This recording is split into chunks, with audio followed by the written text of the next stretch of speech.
A nossa alimentação está sob ataque por diversas frentes. Ao entrarmos em um supermercado, nos deparamos com gôndolas repletas de alimentos processados e ultraprocessados, alimentos com grande carga de substâncias químicas, fruto de um modelo agrícola que recorre ao uso de agrotóxicos, sementes transgênicas, baixa diversidade de espécies e muitas das vezes produzidas em grandes extensões de terra e altamente mecanizadas. O direito à alimentação está previsto no artigo 6º da Constituição Federal de 1988 e no artigo 25 da Declaração Universal dos Direitos Humanos.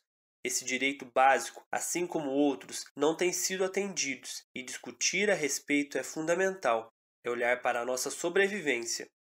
Através do discurso do combate à fome, o capital se embrenhou pelo campo e implantou um modelo agroexportador baseado na monocultura e no uso de agrotóxicos, fertilizantes e máquinas de maneira intensiva. Encurralados, pequenos e médios agricultores se viram obrigados a incorporar características deste modelo. Esse movimento levou grande parte do campo à mão de poucas empresas, que foram favorecidas pela concentração do capital e ficaram muito distantes de fornecer a segurança alimentar ou respeitar a soberania alimentar dos povos. Em evento promovido pelo Ministério da Agricultura, Pecuária e Abastecimento em 18 de junho de 2020 para tratar sobre a agricultura familiar no Plano Safra, a ministra Tereza Cristina, após saudar Jair Bolsonaro e Paulo Guedes, afirmou que eles acreditam fielmente que o agronegócio brasileiro será um dos principais setores que irá alavancar a economia após o período de pandemia. Ministra, já vemos este alavancamento com a boiada passando, mais e mais implementos agrícolas sendo regularizados, queimadas intencionais e criminosas sobre o Cerrado, Pantanal e Amazônia para ampliação de área da agropecuária.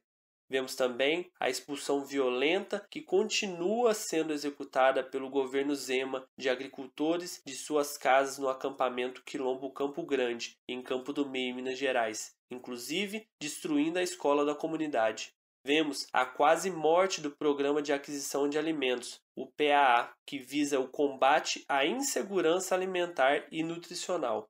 Por fim, vemos o aumento da população brasileira em extrema pobreza e o sinal vermelho do retorno do Brasil ao mapa da fome. O diálogo acerca da segurança e soberania alimentar não se concentra apenas sobre comida em si, se alonga para a necessidade de respeitar a diversidade de saberes, culturas, organizações e territórios, sobre a autonomia para produzir e consumir seus alimentos, sobre a agricultura familiar que produz alimento de verdade e sobre a regularização e reforma agrária e urbana. Alimentar-se, então, deve ser visto como ato político e de resistência ao apagamento de saberes e vidas. O momento de pandemia lança à luz algo que há tempos é motivo de debate e luta: a desigualdade social no Brasil. Uma das manifestações da desigualdade está no acesso a esse direito básico, a alimentação. Precisamos compreender que um alimento saudável não deve ser um privilégio de poucos. Comer deve e precisa ser reconhecido como um direito de toda a sociedade. Somos o que comemos é uma máxima, e a partir dela refletimos sobre o nosso direito à alimentação. Este é o tema de grande interesse à geografia e à sociedade. Eu sou Flávio e este é o episódio do Entre Espaços.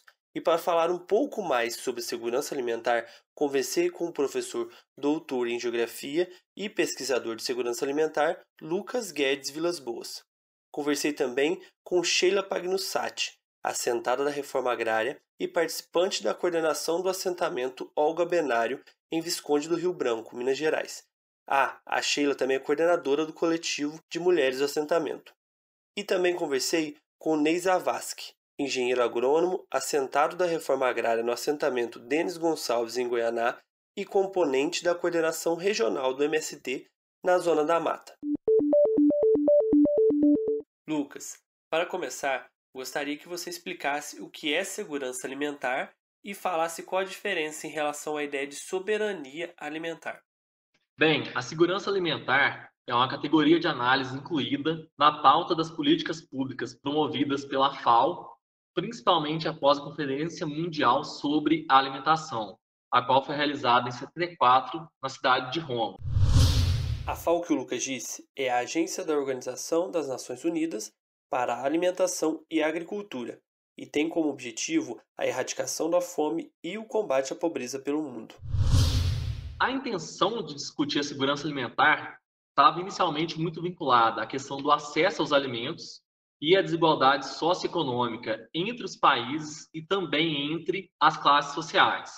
Nesse contexto, conseguiram perceber que a pobreza, a desigualdade de renda e a falta de acesso à terra constituíam entraves à segurança alimentar das populações mundo afora. Entre outros problemas, a questão do desemprego e os pequenos salários mínimos de muitos países também contribuíam para a insegurança alimentar. Outras questões que também agravavam esses quadros de insegurança alimentar eram a obesidade, os problemas psicológicos, como depressão e ansiedade, entre outros. Nesse ponto de vista, a segurança alimentar acaba sendo incluída em diversos estudos científicos e políticas públicas, tanto a nível nacional quanto a nível mundial. No entanto, apesar da importância da categoria segurança alimentar para as políticas públicas e para os estudos científicos, ela traz alguns problemas porque ela não consegue contemplar alguns aspectos, principalmente vinculados à dependência dos agricultores e dos consumidores em relação ao mercado, a submissão da agricultura ao setor capitalista urbano-industrial, ao capitalismo e principalmente questão dos direitos de patentes sobre as sementes. Em contrapartida à segurança alimentar, nós temos uma outra categoria de análise que é a soberania alimentar, que ela também se preocupa com essa questão quantitativa e qualitativa da alimentação, mas ao mesmo tempo ela se preocupa com outros aspectos que não são englobados pela segurança alimentar. Então, a soberania alimentar, ela se preocupa com a preservação dos recursos naturais, com a manutenção da biodiversidade, preservando as sementes crioulas e também com a preservação cultural dos grupos de populações no mundo inteiro. Ela visa proteger os países e os povos com relação aos acordos comerciais e respeita os hábitos culturais e alimentares das diferentes populações. Pensando nesse contexto, é possível que uma família que tenha uma alimentação de qualidade, ou seja, que esteja num quadro de segurança alimentar, não possua soberania alimentar. Por quê? A soberania, ela engloba a independência em relação ao mercado e a autonomia durante o processo de produção e durante o consumo desses alimentos. Então, pensando nessa questão principalmente da autonomia e da independência em relação ao mercado, a gente vê que a soberania alimentar, ela se opõe aos processos de mercantilização e de comoditização da agricultura. Aqueles indivíduos que defendem a segurança alimentar, eles enxergam os alimentos como alimentos, não como commodities, como o modo de produção capitalista preconiza a nível mundial. Então, a diferença entre as duas categorias está muito vinculada à questão política e ideológica em torno delas, uma vez que a segurança alimentar ela possui um caráter meramente técnico.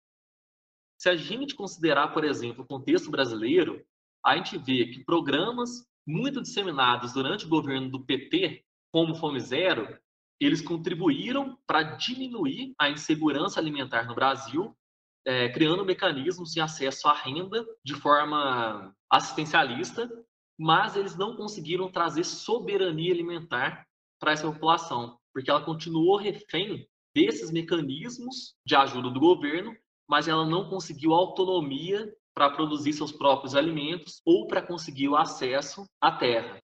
Pensando um pouco no estudo que eu fiz no município em que eu moro, que é o município de Nepomuceno, eu comparei a segurança alimentar entre a população urbana do município e a população rural.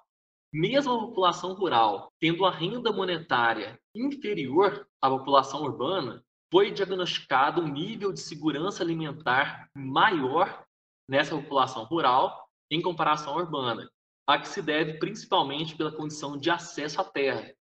porque muitos dos elementos que eles conseguiam cultivar e se alimentar com o pequeno pedaço de terra que eles possuem não eram considerados nos cálculos oficiais, porque não são contabilizados via renda monetária. O modelo de produção agrícola implantado no Brasil não visa atender às necessidades internas, transforma o que pode em commodity e suga até a última gota de tudo o que for possível. Lucas, como podemos fazer frente a este modelo através da nossa alimentação? O modelo de alimentação padronizado no mundo inteiro é um modelo muito baseado em alimentos oriundos do agronegócio e principalmente alimentos que têm um valor nutricional muito baixo e que trazem muitos males à nossa saúde e que são repletos de gorduras, conservantes, açúcares, entre outros elementos que em excesso fazem mal à saúde humana. Para a gente constituir uma oposição em relação a essa alimentação que é insalubre, que prejudica o meio ambiente, a nossa saúde e os pequenos agricultores de forma geral, a gente tem que ir na raiz da questão. A raiz da questão é como esses alimentos estão sendo produzidos, qual é o modelo de produção vigente no mundo inteiro. E esse modelo é o agronegócio. Então, nós precisamos pensar em alternativas para se opor ao agronegócio, e nesse sentido, nós temos, por exemplo, a agroecologia, que é um dos caminhos viáveis para constituir uma oposição ao agronegócio e para conseguir alcançar a soberania alimentar. Por quê? A agroecologia consegue libertar os agricultores das amarras do capitalismo e do setor industrial. Nesse sentido, a agroecologia seria um modo de manifestação e um instrumento político dos camponeses, porque ela, na prática, é a praxis dos camponeses contrapondo-se ao agronegócio. Além disso, no dia a dia, além da questão da agroecologia, nós consumidores que não somos agricultores e não temos acesso à terra, podemos dar preferência a alimentos que sejam cultivados pelos agricultores da nossa cidade e região, que sejam vendidos em feiras de alimentos orgânicos, agroecológicos, por esses agricultores. Então, valorizar essa produção local, que é direcionada ao mercado interno e que está livre de elementos nocivos, como agrotóxicos, fertilizantes químicos em excesso, entre outros, ajudaria na oposição em relação ao agronegócio. Um outro ponto interessante é a questão do resgate e da valorização das sementes crioulas. Então, existem grupos no Brasil, principalmente vinculados à via campesina, que eles buscam resgatar as sementes crioulas, aumentam a diversidade de alimentos consumidos em alguns locais e fogem das sementes transgênicas, que são vendidas pelas corporações multi e transnacionais vinculadas ao agronegócio. Então, eu acho que valorizar os alimentos saudáveis, cultivados sem agrotóxicos, fertilizantes químicos, dar preferência na compra de alimentos cultivados pelos pequenos agricultores da nossa região e que vendem em feiras de orgânicos agroecológicos e resgatar essas sementes crioulas seriam alguns dos movimentos que, na esfera do consumo, a gente conseguiria constituir uma oposição ao agronegócio.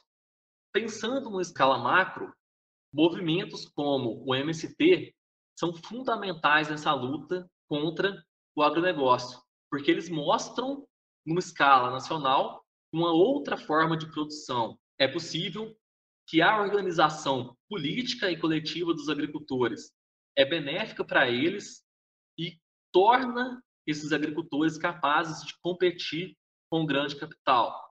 Prova disso é que o MST é o maior produtor de arroz orgânico da América do Sul.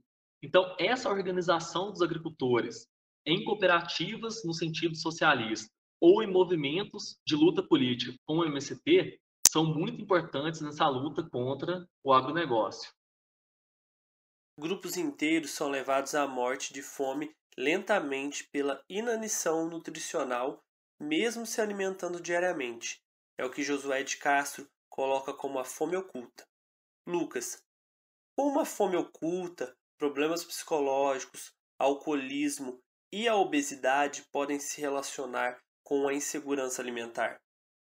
A insegurança alimentar mostra que existem problemas na dieta alimentar daquele indivíduo ou daquela população, principalmente com relação ou ao aspecto qualitativo ou à questão quantitativa. Dialogando primeiro com a noção de fome oculta desenvolvida pelo geógrafo Josué de Castro, a fome oculta acontece quando a pessoa se alimenta em termos quantitativos de forma suficiente, mas ela possui deficiências nutricionais no seu organismo. Então, ela está muito vinculada à questão das inseguranças alimentares, leves ou moderadas, que é quando o indivíduo consegue se alimentar suficiente para não, entre aspas, passar fome, mas ele possui graves avitaminoses ou quadros de deficiências no seu organismo. A insegurança alimentar, ela está muito vinculada à questão psicológica, porque pessoas com problemas psicológicos graves deixam seus regimes alimentares de lado e muitas vezes se alimentam em excesso ou praticamente não se alimentam ou optam por alimentos de um teor nutricional muito baixo. Quando a gente pensa no caso do alcoolismo, o alcoolismo também contribui para a insegurança alimentar por dois fatores. Primeiro, porque o álcool em excesso ele faz muito mal para o nosso organismo. E segundo, porque diversos estudos comprovam que o indivíduo alcoólatra ele gasta boa parte da renda salarial da família para comprar as bebidas alcoólicas que ele precisa. E ele acaba piorando a qualidade e até a questão da quantidade dos alimentos comprados para a família. Pensando na questão da fome oculta, ela está muito vinculada, então, à questão também da obesidade. Então, o indivíduo obeso, geralmente, ele tem uma alimentação suficiente em termos quantitativos, mas ele tem problemas com a questão da qualidade da alimentação. Nos Estados Unidos, que seria um país palco, o centro do capitalismo atual, nós temos mais de 70% da população obesa. Não são pessoas com sobrepeso, são pessoas obesas cuja maioria apresenta quadros de fome oculta e de carências nutricionais no seu organismo. Então a gente percebe que o modelo de alimentação deles, baseado em fast foods e em alimento industrializado, traz um quadro de obesidade muito significativo na população do país, mas ao mesmo tempo não é suficiente para nutrir o corpo deles com todas as vitaminas que o corpo humano precisa. Então, nesse contexto, todo indivíduo que tem insegurança alimentar, ele acaba tendo concomitantemente a fome oculta. Por quê? A fome oculta está muito ligada a essa questão da qualidade da alimentação. Se a gente for mais adentro na teoria do Josué de Castro, ele relata na sua obra que em alguns municípios do Nordeste há casos de nanismo crônico da população vinculados à deficiência proteica na dieta alimentar. A ausência ou a insuficiência de um nutriente, como no caso da proteína, é capaz de causar uma patologia crônica na população que dura décadas ou séculos atingindo aqueles habitantes.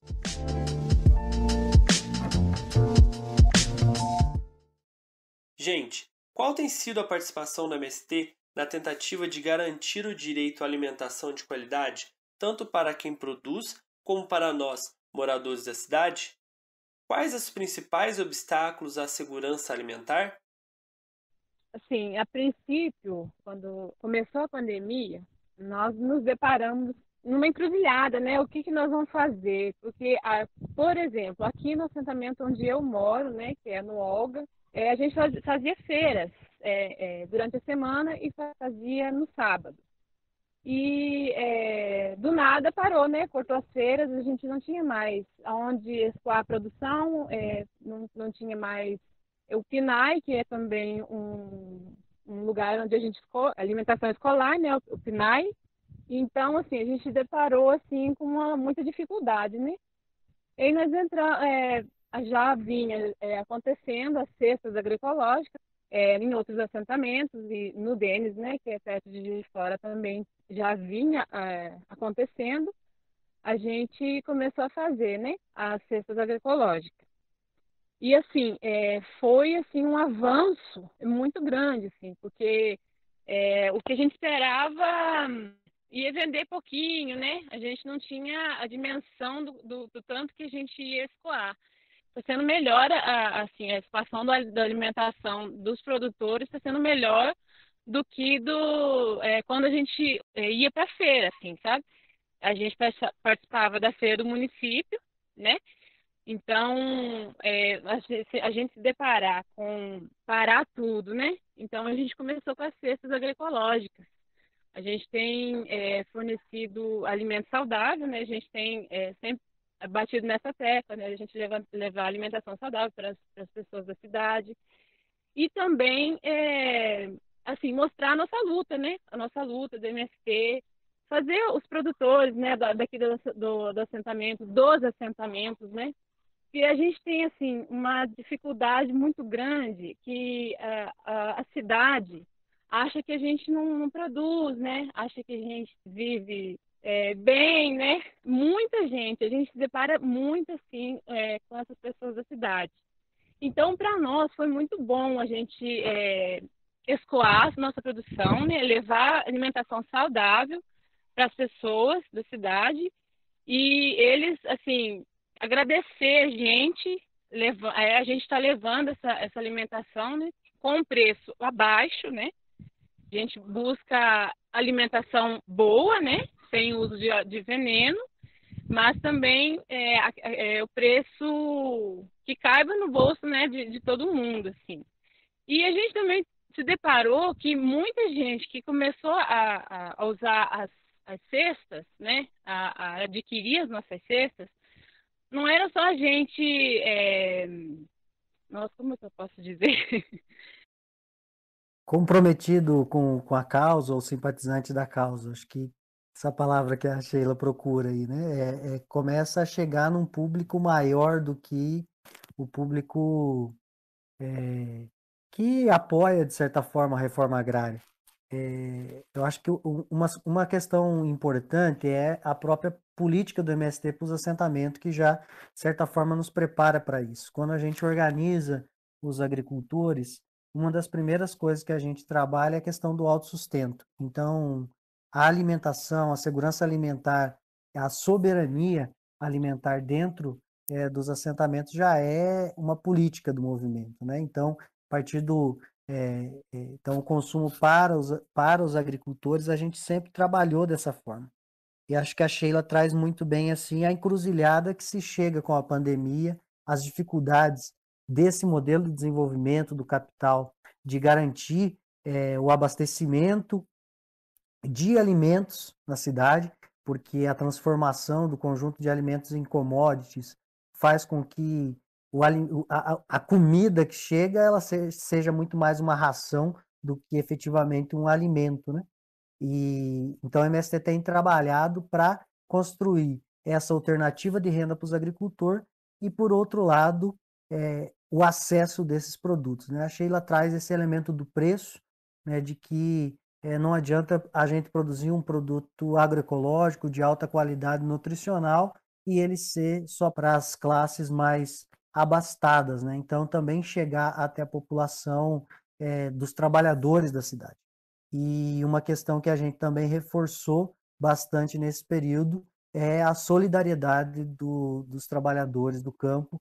Então, nós aqui na Zona da Mata já fizemos uma dezena de ações de doação de alimentos, onde também aquela população que, mesmo a um preço baixo, não tem acesso a esse produto, né? Então, essas ações eu acho que são as principais que nós viemos desenvolvendo aí, gerando renda, mantendo a geração de renda para dentro do assentamento e garantindo o acesso aí dos trabalhadores e da população urbana de forma geral.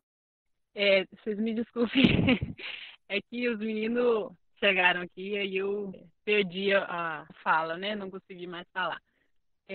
A gente, tanto que a gente fornece uma alimentação saudável, com preço baixo, né? E ainda tem gente que não tem essa forma de adquirir. A Zona da Mata fez doações, né? Tanto aí em Juiz de Fora, né? Nas cidades próximas daí do Denis, né? Do assentamento Denis Gonçalves, quanto aqui do assentamento Olga, aqui, né, próximo a Visconde. A gente fez doações, né? A gente juntou a alimentação de todo o assentamento, né? E fez doações. Então, acho que isso é um ponto também, né? Quais as medidas o governo brasileiro tem adotado visando garantir a segurança alimentar da população? E nesse contexto de pandemia, o que tem sido realizado para combater a fome no campo e na cidade? Acho que um elogio ao governo seria dizer que não está fazendo nada, né? Que está fazendo, mas ao contrário do que deveria fazer, né? Eu acho que hoje ainda acordamos aí com um veto presidencial a boa parte das políticas que foram aprovadas na lei de apoio à agricultura familiar, que foram vetadas ontem, né? Ainda pela presidência. Então, o governo brasileiro ele vem na contramão da garantia pelas suas alianças, né, com o capital financeiro internacional, cuja base dele no Brasil, no campo, né, é o agronegócio, essa expressão do capital financeiro na agricultura e a produção de commodities.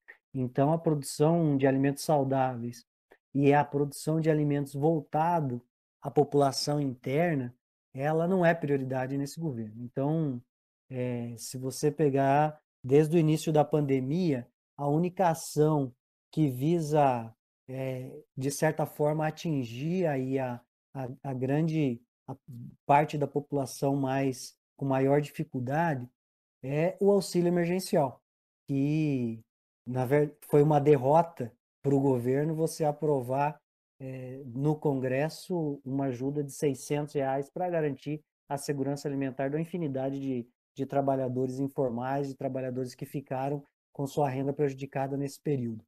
Então, as políticas, desde o golpe realizado contra o projeto democrático na eleição que representava o governo Dilma, o que se vê é um desmonte desse conjunto de políticas, né, do programa de aquisição de alimentos, que foi totalmente finalizado, sem recursos, o PENAI, embora seja uma lei, como é mais difícil de desmontar a alimentação escolar, mas existem iniciativas de acabar com elas, mas todas as políticas aí de Pronaf, de garantir a safra, inclusive os órgãos do governo federal que atuavam nessas políticas, eles sofreram um total desmonte ou descaracterização, né? No caso da reforma agrária, o INCRA, mais a Conab, o Ministério de Desenvolvimento Social. Então, esse conjunto de órgãos de Estado que operavam, então, essas políticas de garantia da segurança alimentar, elas foram desmontadas. Então, ao contrário de dizer que não fez nada, fez muito, mas muito para aumentar, na verdade, a insegurança alimentar no país, aumentar a fome. Tanto que a gente tem, né? Aí, para geógrafos é uma faz parte do trabalho, né? Das estatísticas, né? De nós, como país, retornar ao mapa mundial da fome numa escala crescente. Então, nós vivemos uma situação dessa. E aí, por isso que as políticas aí, ou as ações do MST, mas não só do MST, né, do conjunto das organizações dos trabalhadores do campo, tem sido de chegar até o consumidor da cidade, de demonstrar, fazer esse canal direto, né, de fornecimento de alimentos, né? Então, acho que isso é o que a gente vem conseguindo fazer e, da mesma forma, tentando impor, né, essa pauta da agricultura familiar, da agroecologia, do abastecimento, tanto a nível de governo federal, como também, acho que esse ano, né, um ano de eleições municipais, então esse ponto tem que ser tratado, né? Quem vive nas cidades sabe o que é o aumento da fome, o aumento da condição de mendicância, que é extremamente alarmado aí nesse momento de pandemia. Eu acho que é isso mesmo. Eu pego muito exemplo do meu assentamento. a gente tinha PNAE, né? Assim, o PNAE, tiraram o PNAE, né? Era onde as crianças se alimentavam, né? Quando iam para a escola. Acabou as aulas, não tem alimentação para eles, né? Mas assim, é o que tem acontecido mesmo, né? Acabou o PNAE, assim, que tinha alimentação para as crianças, que eles iam para a escola, comiam, né? Muita criança alimenta na escola, né? Que às vezes não tem em casa, né? Vai para a escola e se alimenta lá. Então, isso tá doido, é grave demais, né? É possível estabelecer uma relação entre segurança alimentar e classes sociais? Qual o papel que a luta pela terra tem nessa relação? Ney, acho que você poderia responder essa para mim. Eu tô com o Miguel aqui e difícil, bobo. 3 meninos não dá, não. Existe uma relação direta, né? A questão do acesso à alimentação saudável, mediado pela questão monetária, sem um planejamento do Estado, ele é o acesso à qualidade dos alimentos. Está diretamente relacionado à classe social que você faz parte, né? Nós tivemos um avanço das formas de agricultura sustentável no último período. Então, você tem um crescimento da agricultura orgânica, de várias correntes, né, da agricultura que produz alimentos saudáveis. Mas a mediação disso através do mercado faz com que esse produto de qualidade, é, através da certificação, através de vários mecanismos, seja um produto que chega no mercado com um alto valor, né, um alto preço, e que isso só tem acesso a esse alimento de qualidade, acaba que a própria classe capitalista. Então, a fome, os produtos altamente processados, né, essa fome mais estrutural, ela chega até o conjunto da população, o conjunto do povo brasileiro empobrecido em todo esse processo. Então, tanto pela questão financeira, quanto pela própria ação do mercado através da propaganda, através do incentivo ao consumo desse tipo de ração, né? Vamos dizer assim. Então, está diretamente relacionada às classes mais populares, além de ter dificuldade de acesso à comida, ainda essa comida ser de baixa qualidade. Então, a luta pela terra, não só do MST, mas do conjunto das organizações que fazem a luta pela terra, a afirmação do campesinato, da cultura do campo brasileiro, mais na sua esfera das populações rurais, ela é fundamental na questão da segurança alimentar e a base, o pilar da soberania alimentar. A soberania como a capacidade de um povo planejar, pensar, escolher e produzir o seu próprio alimento. E não só o alimento, né? A cultura, ela é fundamental nisso, e aí a alimentação está diretamente relacionada. Quando a gente fala em cultura do mineiro, o que a gente pensa em primeiro lugar, né? Pensa no torresmo, na cachaça, no tropeiro, num conjunto de alimentos historicamente produzidos. Então, você desmontar a agricultura familiar, desmontar a base organizacional do campesinato também faz parte desse processo, né, de massificação de alguns tipos de comidas, né, e de perder essa raiz para poder consumir as commodities, para poder consumir essas mercadorias. E aí a reforma agrária, como a resistência no campo, mas também a luta por uma recampesinização dos trabalhadores, traz isso, né? Nós, aqui na Zona da Mata, com o assentamento Olga Benário, o assentamento Denis Gonçalves e também o assentamento Marielle Franco, temos um pouco disso, né? Na nossa própria construção, a retomada de processos de produção que fortaleçam essa diversidade de produtos da agricultura familiar do campesinato brasileiro. Então, acho que a luta pela terra e tudo isso que ela traz posteriormente, que é uma produção diversificada, é fundamental para conseguir garantir o acesso à alimentação saudável e diversificada, que faz parte da base cultural do nosso país, ao conjunto da população urbana, e em especial os trabalhadores e trabalhadoras. A agroecologia coloca-se como um caminho alternativo frente ao modelo vigente. Gostaria que falassem um pouco mais sobre a agroecologia e como ela ultrapassa os limites do campo, não sendo apenas uma técnica de cultivo.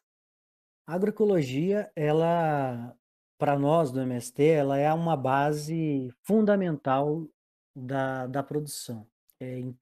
Mais do que a certificação orgânica, mais do que a ocupação de nicho de mercado, a agroecologia é uma forma de enfrentar ela é o projeto contrário ao projeto do agronegócio. Então, ela é uma forma de enfrentamento. Então, a produção diversificada, a produção livre de agrotóxicos, livre de transgênico, a não subordinação da produção agrícola, seja da agricultura ou da pecuária, aos insumos industriais que artificializam a produção do alimento, ela faz parte de um projeto de vida, um projeto de quem vive no campo. Então, para nós, para as populações do campo, ela é um projeto de vida, porque o projeto do agronegócio, aquele que envenena a terra, que acaba com as nascentes, que acaba com as matas, ele é um projeto de quem não vive no campo. Então, o latifúndio brasileiro, as empresas do agronegócio, os donos de terra que atuam no agronegócio, eles não moram, ele não é mais aquele latifundiário que vivia lá no latifúndio, né? Ele está lá na Avenida Paulista, ele está lá nos grandes centros. Então, para ele não importa a vida no campo. O campo, para ele, é uma indústria para gerar lucro. É um espaço de exploração do território, de exploração dos trabalhadores, e aí ambiente, saúde ambiental, populações não importa. Para nós que somos populações que vivemos no campo, então a agroecologia para nós é um modelo de vida, de ter um ambiente saudável para a produção e para a reprodução das nossas famílias. E para quem consome um alimento, é a certeza de que ele não está ganhando de presente um câncer, né? A gente vive hoje no país, o Brasil é o país que mais consome agrotóxicos no mundo, em que o próprio Instituto Nacional do Câncer aponta que em 10 anos não haverá nenhuma família no Brasil que não terá algum membro dessa família com câncer, então, e que a grande indústria do agrotóxico tenta impedir qualquer pesquisa que mostre o nexo causal de você estar comendo, né? Você não tem alternativa, você está comendo um veneno que vai te matar. E o mercado não deixa você ter alternativa a isso. Então, para a população da cidade consumir um alimento agroecológico, seja ele certificado ou não, né, seja ele considerado orgânico, que aí tem uma legislação específica que você precisa ter selo, precisa ter, é, mas produzido de forma agroecológica, onde não haja a exploração do trabalho, onde não haja destruição do ambiente e principalmente aquele alimento que gere saúde, eu acho que é um ganho muito grande. E por isso que eu acho que talvez esse seja um dos pontos que constantemente incomoda, né, a grande indústria do alimento, incomoda as grandes corporações, e que existe uma tentativa sempre de domesticar, né, de criar uma rede de produtos. Esses produtos aqui são certificados, então também o capital, o agronegócio, tenta se apropriar dessa produção saudável. Mas a agroecologia, nessa complexidade de não só a produção dos alimentos, mas um meio de vida saudável no campo e com a população no campo, eu acho que fortalece também para aquilo que eu coloquei na outra questão, né? Que é fortalecer a cultura do povo brasileiro, né? Através do alimento. Você pode encontrar mais informações sobre as cestas ou produtos agroecológicos em Juiz de Fora através do @cestasagroecológicasjf no Instagram. Lá vai encontrar o link para o site de vendas, assim como o telefone para encomendar em Juiz de Fora. O contato para encomendar produtos em Visconde do Rio Branco e Goianá, assim como os JF, estão na descrição do episódio. Caso você não esteja nas cidades citadas, pode procurar por produtores rurais aí na sua cidade. Quem sabe você não incentiva uma articulação de comercialização de produtos locais. É alimento saudável para a sua vida e é a quebra do sistema do agronegócio, como falaram nossos entrevistados. E se você quiser aprofundar ainda mais na discussão, indicamos a leitura do clássico Geografia da Fome, de Josué de Castro, uma obra que encara de frente a fome no Brasil. Para acompanhar as atividades do MST Zona da Mata, você pode procurá-los nas redes sociais. Deixamos ainda fixado na descrição do episódio o link para a denúncia do prosseguimento do despejo aos agricultores no Quilombo Campo Grande. Mesmo após terem deixado a área demarcada pela liminar judicial, os tratores seguem avançando para dentro do território do acampamento e de assentamentos vizinhos, destruindo cercas, roças e vegetação recuperada, espalhando o medo e a insegurança.